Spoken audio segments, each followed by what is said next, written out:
ఒక మహిళని చాలా దారుణాతి దారుణంగా తనకంటే చాలా చిన్న వయస్కుడైనటువంటి ఒక యువకుడు కామవాంఛలు తీర్చమని చెప్పి ఒక దొడ్డిదారిన తను ఉండేటువంటి రూమ్లోకి వెళ్ళిపోయి తనని కొట్టి చిత్రహింసల గురి చేసి తన కామవాంఛలు తీర్చుకొని ఆ తర్వాత నిప్పంటించి వెళ్ళాడు. అయితే మొదట్లో ఆ అమ్మాయి ఉన్నటువంటి దాంట్లో అంతా కూడా ఒక సాధారణ మరణమే, ఒక ఫైర్ యాక్సిడెంట్ అనుకున్నారు. కానీ ఆ తర్వాత తెలిసిన అసలు విషయం, ఈ సంఘటన జనవరి 3న చోటు చేసుకుంది. ఇక్కడ ఫోటోలో కనిపించేటువంటి ఆ మహిళ పేరు షర్మిల డీకే, 34 ఏళ్ల వయసున్నటువంటి ఒక సాఫ్ట్వేర్ ఇంజనీర్. ఇటు రైట్ సైడ్లో కనిపిస్తున్న విజువల్స్లో వాడి పేరు కునాల్ కురాయ్. సో వాడి వయసు 18 సంవత్సరాలు మాత్రమే. సో అమ్మాయి ఉంటున్న కర్నాల్ కురాయ్. సో వాడు ఈ అమ్మాయి ఉంటున్నటువంటి రూమ్కి చాలా నియర్ బైలో ఉంటాడంట. ఆ అమ్మాయిని రెగ్యులర్ గమనిస్తూ ఉండేవాడు. సో అమ్మాయి రోజు ఉదయాన్నే ఆఫీస్కి వెళ్ళాలి, తర్వాత తిరిగి రూమ్కి రావడం అనేది జరుగుతూనే ఉన్నాయి. ఇదే క్రమంలో ఒకరోజు మాటు వేసి ఆ అమ్మాయిని ఎలాగైనా అనుభవించాలని చెప్పి తన కామ కోరికల్ని తీర్చాలని చెప్పి ఆ కర్నాల్ కురాయ్ అయినటువంటి ఈ దుర్మార్గుడు ఆ అమ్మాయి ఉన్నటువంటి ఆ ఇంట్లోకి కిటికీ అద్దాలు బద్దలు కొట్టేసుకుని లోపలికి వెళ్ళిపోయాడంట. వెళ్ళిపోయి ఆ అమ్మాయి ముందుగా అరవకుండా కేకలు వేయకుండా నోట్లో గుడ్డ కుక్కేశాడు, చేతులు కట్టేశాడు. ఆ అమ్మాయి కొంత కాన్షియస్లో ఉండకుండా వెళ్ళడం కోసం అనేక రకాల ప్రయత్నాలు, అంటే అమ్మాయి స్పృహ తప్పిపోవాలి, అమ్మాయికి ఏం తెలియకూడదు అని చెప్పి చాలా ప్రయత్నాలు చేసి అమ్మాయిని కొంత స్పృహ తప్పిపోయేలా ప్రయత్నం చేశాడు. ఆ తర్వాత అమ్మాయిపై అఘాయిత్యానికి పాల్పడ్డాడు. ఆ అమ్మాయి చాలా దుర్మార్గంగా ఆ అమ్మాయి పైన దాడి చేసి ఏకంగా అప్పటికే ఆ అమ్మాయి నోట్లో నుంచి ముక్కులో నుంచి రక్తం కారుతోంది. చాలా దారుణంగా అమ్మాయిని స్పృహ తప్పి పడిపోయేలా చేసే విధంగా కొట్టడం, ఆ అమ్మాయిని శ్వాస ఆడకుండా చేయడం, అమ్మాయికి ఇబ్బందులు గురి చేయడం, చేతులు కాళ్ళు కట్టడం, రకరకాల ప్రయత్నాలు చేశాడు. అయితే ఆ అమ్మాయి అప్పటికే రక్తం కారుతోంది, అయినా కూడా వదిలిపెట్టకుండా చాలా దుర్మార్గంగా అఘాయిత్యం చేసి అక్కడి నుంచి పరారైపోయాడు. అయితే వెళ్తూ ఆ అమ్మాయి ఎక్కడ బయటికి లీక్ చేస్తుందో, ఈ ప్రమాదం ఎక్కడ ఇంకోలా పోర్ట్రే అవుతుందో, తన పేరు రాకూడదని చెప్పి అక్కడ గ్యాస్ సిలిండర్ని లీక్ చేసి ఆ అమ్మాయిని నిప్పంటించి వెళ్ళిపోయాడు. సో అంతా ఏమనుకుంటారు, జనరల్గానే గ్యాస్ రిలీజ్ అయిందేమో, లేకుంటే ఫైర్ యాక్సిడెంట్ జరిగిందేమో, ఆ తరుణంలోనే ఆ అమ్మాయి సఫకేషన్ గురైపోయి చనిపోయిందేమో అని చెప్పి అనుకుంటుంటారని చెప్పి ఒక పక్కా స్కెచ్ వేసుకున్నాడు. ఇదంతా జరిగింది సుబ్రమణి లేఅవుట్ అనేటువంటి ఒక గేటెడ్ కమ్యూనిటీకి సంబంధించిన అపార్ట్మెంట్స్లో. సో అక్కడే ఈ వ్యక్తి గ్యాస్ లీక్ చేయడం, ఆ అమ్మాయి పూర్తిగా నిప్పుల్లో కాలిపోవడం జరిగింది. అదే రోజున ఇన్వెస్టిగేషన్ కోసం వచ్చినటువంటి పోలీసులు ఇదంతా సర్వసాధారణ మరణం అనుకున్నారు, ఎవరు పెద్దగా సస్పెక్ట్ చేయలేకపోయారు. ఆ తర్వాత కొంత మెడికల్ ఎగ్జామినేషన్ జరిగింది, ఆ అమ్మాయికి మెడికల్ ఎగ్జామినేషన్ చేశారు. ఆ అమ్మాయిని అటాప్సీ అవన్నీ చూసిన తర్వాత ఏదో సంథింగ్ సస్పీషియస్ అనిపించింది. సో ఈ సస్పీషియస్నెస్లో ఆ అమ్మాయి మెడికల్ ఎగ్జామినేషన్ తర్వాత వాళ్ళు ఇలా అఘాయిత్యానికి ఆ అమ్మాయి గురైన విషయాన్ని గమనిస్తే అప్పుడు సీసీటీవీ కెమెరాలు ఇతరత్ర అన్నీ ఫైండ్ అవుట్ చేయగలిగిన తర్వాత ఈ దుర్మార్గుడి పేరు బయటపడింది, కర్నాల్ కురాయ్ అనేటువంటి వీడు. బహుశా వాడు మొహం చూస్తుంటే ఏదో నార్మల్గా చిన్న ఉద్యోగాలు చేసుకునేవాడు, లేదంటే ఒక డెలివరీ బాయ్లా కనబడుతున్నాడు. బట్ ఏదేమైనా ఆ ఇంటికి చాలా పక్కనే ఉంటాడంట. సో కర్నాల్ కురాయ్ని అడిగినప్పుడు వాడు చెప్తున్న మాట ఏంటంటే, కన్ఫెస్ చేశానంట, నేను జనవరి 3వ తేదీన సాయంత్రం, అంటే రాత్రి 9 గంటల సమయానికి నేను ఒక కిటికీని ఓపెన్ చేసుకొని ఆ అమ్మాయి ఇంట్లోకి వెళ్ళాను, నా కామవాంఛలు తీర్చుకోవడం కోసం ఆ అమ్మాయి ఇంట్లోకి వెళ్ళాను. అడిగి వెళ్ళిన తర్వాత ఆ అమ్మాయి రకంగా కొట్టాను, నోట్లో ఒక క్లాత్ పెట్టేశాను, అరవకుండా చేశాను, ముక్కులో నుంచి శ్వాస వెళ్లకుండా చేశాను, ఆ అమ్మాయి స్పృహ తప్పిపోవడం కోసం నేను చాలా ప్రయత్నాలు చేశానని చెప్పుకొచ్చాడంట. ఆ తర్వాత ఆ అమ్మాయి బట్టల్ని, victims clothes and other incriminating material on the bedroom mattress and set them on fire before fleeing the scene. ఆ అమ్మాయికి సంబంధించిన బట్టలని, ఆ అమ్మాయికి సంబంధించిన ఇతరత్ర సామాన్లన్నింటి కూడా, ఎలక్ట్రానిక్ సామాన్లన్నింటినీ కూడా ఆ అమ్మాయి పడుకునేటువంటి బెడ్ పై పెట్టేసి దానికి నిప్పంటించి పోయాడంట. సో ఆ అమ్మాయి సగం కాలిన శరీర భాగాలతో అక్కడ కనిపించింది. చుట్టుపక్కల వారంతా కూడా కొంత కోడ్ స్మెల్ రావడంతో పోలీసులు కంప్లైంట్ చేశారు, అక్కడికి వచ్చారు, ఆ మంటలు నార్పారు, ఆ అమ్మాయిని ఆసుపత్రి తరలించారు. ఆ అమ్మాయి అప్పటికే మరణించింది.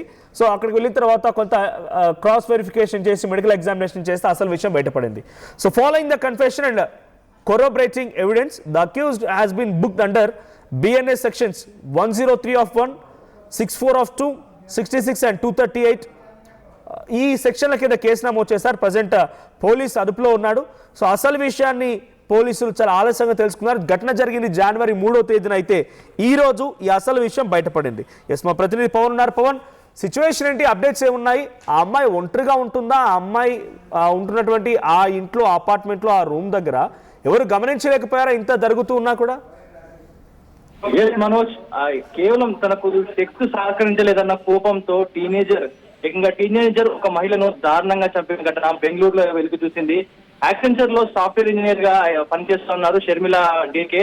సుమారుగా ఆమె వయసు 34 సంవత్సరాలుగా తెలుస్తా ఉంది. నగరంలోని రామమూర్తి నగర్ లో సుబ్రహ్మణ్య లేఅవుట్ లో ఉన్న తన అపార్ట్మెంట్ లో మంటలు చెలరేగడంతో ఊపిరాడక మరణించినట్లు కేసు నమోదు చేస్తున్నారు. తొలుత పోలీసులు అయితే దానిపై ఇన్వెస్టిగేషన్ చేసే ముందు ఈ మంటల అగ్ని ప్రమాదంలో జరిగిందని కూడా అందరూ అనుకున్నారు. కానీ దాని తర్వాత ఏదైతే ఎంక్వైరీ తర్వాత అసలైన విషయాలు బయటకు రావడం జరిగింది. జనవరి 3న ఈ ఘటన దర్యాప్తులో షాకింగ్ విషయాలు పోలీసులకు వెలుగులోకి రావడం జరిగింది. తొలుత అగ్ని ప్రమాదం వల్ల ఊపిరాడక మరణించిందని అనుకున్నారు అందరూ కూడా. కానీ అనుమానం వ్యక్తం చేయగా కానీ ఆ తర్వాత బిఎన్ఎస్ఎస్ సెక్షన్ కింద 194/3 IV కింద ఈ అసహజ మరణం కింద కేసు నమోదు చేసుకుని దర్యాప్తు అయితే పోలీసులు ప్రారంభించడం జరిగింది. దర్యాప్తులో భాగంగా సైంటిఫిక్ మెథడ్స్ టెక్నాలజీని ఉపయోగించి ఆధారాలు సేకరించడం జరిగింది. షర్మిల డీకే హత్యకు గురైనట్టు నిర్ధారించారు పోలీసులు.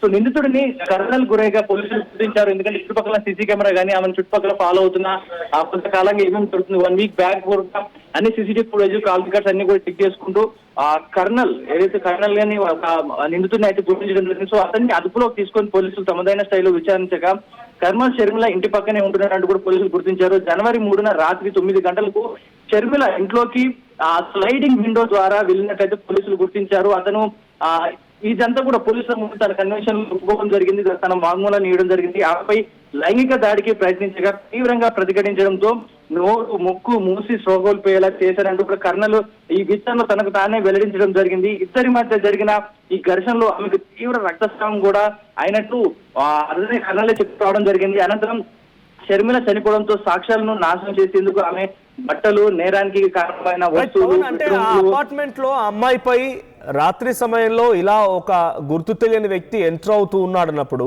వాళ్ళు ఎవరు గమనించేదా?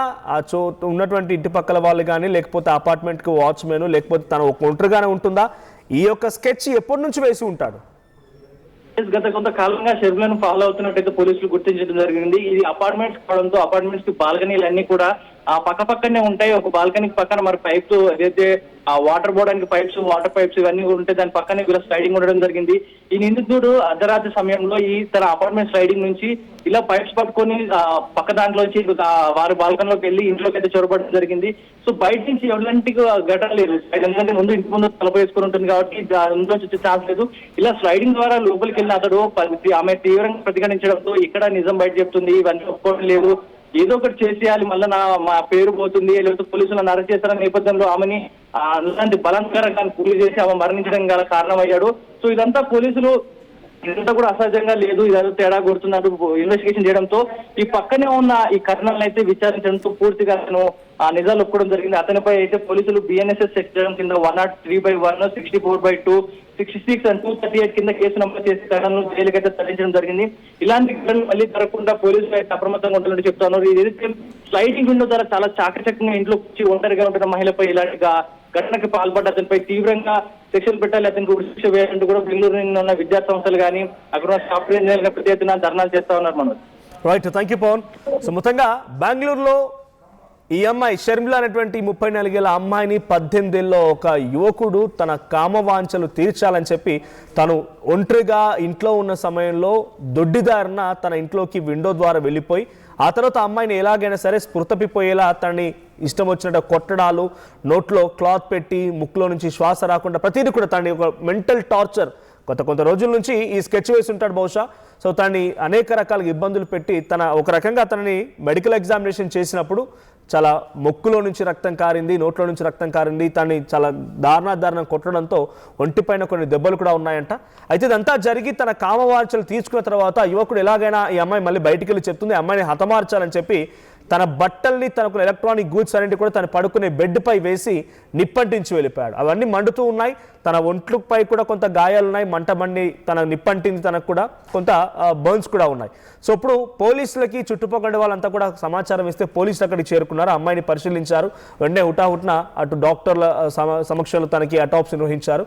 సో ఈ తరుణంలో తన పోస్ట్ మార్టం రిపోర్ట్లో చాలా సెన్సేషనల్ విషయాలు బయటపడ్డాయి. తను సామాన్యమైన మరణం కాదు, దీని వెనుక ఇంకేదో ఉంది, అఘాయిత్యానికి గురైనట్టుగా ఆనవాళ్లు ఉన్నాయని చెప్పడంతో పోలీసులు మరింత లోతుగా ఇన్వెస్టిగేషన్ చేయడం మొదలుపెట్టి సీసీటీవీ ఫుటేజ్ ఇతరత్ర ఆధారాన్ని సేకరించిన తర్వాత కర్నాల్ కురాయ్ అనేటువంటి ఇక్కడ ఫోటోలో కనిపించే ఈ వ్యక్తే 18 ఏళ్ల ఈ యువకుడే ఆ అమ్మాయి పైన అఘాయిత్యానికి పాల్పడ్డాడు అని నిర్ధారణ అయింది. సో ప్రస్తుతానికి పోలీసుల అదుపులో ఉన్నారు కర్నాల్ కురాయ్. మరి వీడికి ఎటువంటి చర్యలు తీసుకుంటారో చూడాలి. సో మీ అభిప్రాయం ఏంటి? ఈ రకంగా ఉద్యోగం కోసమో చదువు కోసమో వేరే ప్రాంతాలకు వెళ్ళిపోయి చాలా ధైర్యంగా అక్కడ ఉన్న అమ్మాయిల పట్ల ఇటువంటి దురుసుగా ప్రవర్తించినటువంటి ఈ దుర్మార్గులని ఏం చేస్తే బాగుంటుందో కామెంట్ చేయండి. అసలైన తొలి వెలుగు. ఫాలో వాట్సాప్ @తొలి వెలుగు official.